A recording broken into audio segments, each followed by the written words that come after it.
What's up everyone, John from ARTV. I wasn't gonna do this review, but a lot of you guys kept insisting that I do so here I am today to talk to you about the debut album from a band called PVRIS, spelled with a V, kind of like Maroon V and Churches and all that good stuff. The album itself is called White Noise. They're made up of 3 members now. They've had a couple of lineup changes, fronted by one that goes by the nickname of Lynn Gunn. Her actual name is a little bit too much for me to pronounce, so I'm not even going to attempt to do so. Heard the lead single My House after some of my viewers sent it to me, and I was actually kind of enjoying that one, so I decided that I was going to check out the album when it came out. It's out on Rise Records. They're kind of making their way through the ranks and have become a pretty much buzzed about band. What I like whenever they do get things right is the blend of electronics and rock that you can hear in their music. The vocals are often at the forefront and they're often quite a powerhouse. Smoke is one of the most enticing cuts on this LP. It's got this surprisingly spry bass line here,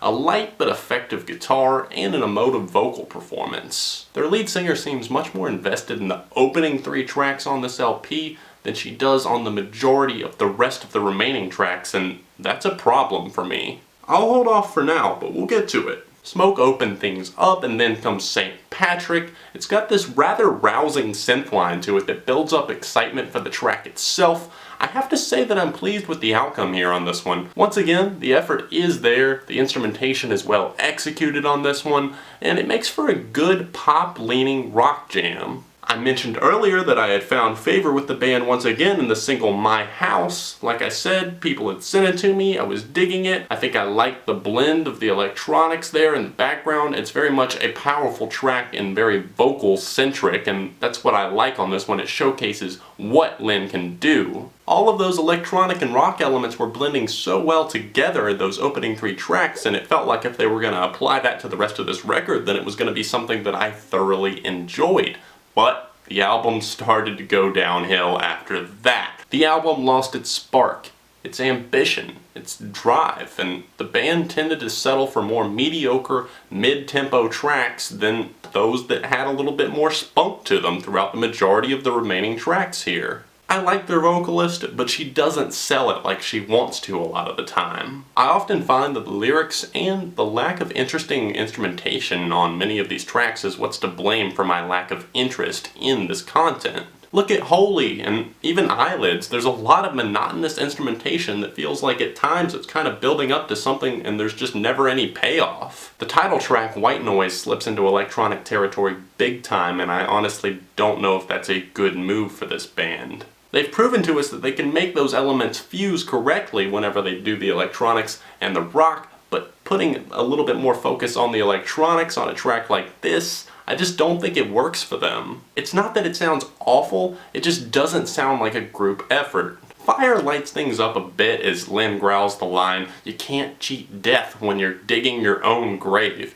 I like the attempt, but this piece still feels a bit generic to me. The verses are definitely the highlight here in my opinion, with the chorus feeling a bit overdone. In contrast, however, the track Let Them In has one of the greatest choruses on this LP. It's very much explosive and gets embedded in my head all the time. The track Mirrors feels like it was ripped straight from the Church's debut album, The Bones of What You Believe. I mean, the beat on this one is cool, but can't help but hear the influence more than I hear the song itself sometimes.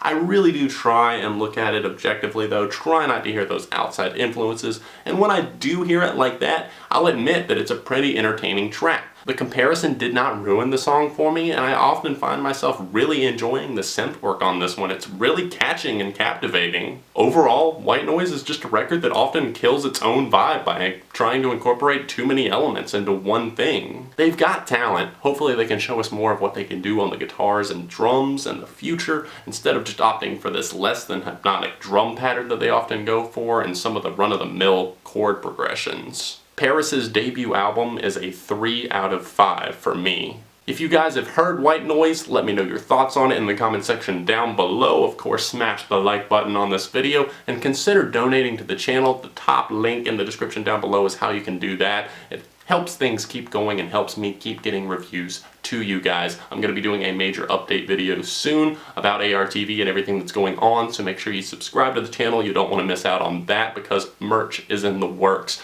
and a lot of other cool things, some changes, but of course I will inform you guys of everything within the next couple of weeks. Thanks so much for watching. If you've got any other reviews you would like to see me tackle, make sure you let me know those in the comments section down below. I will see you guys very soon right here on ARTV, Beyond the Reviews.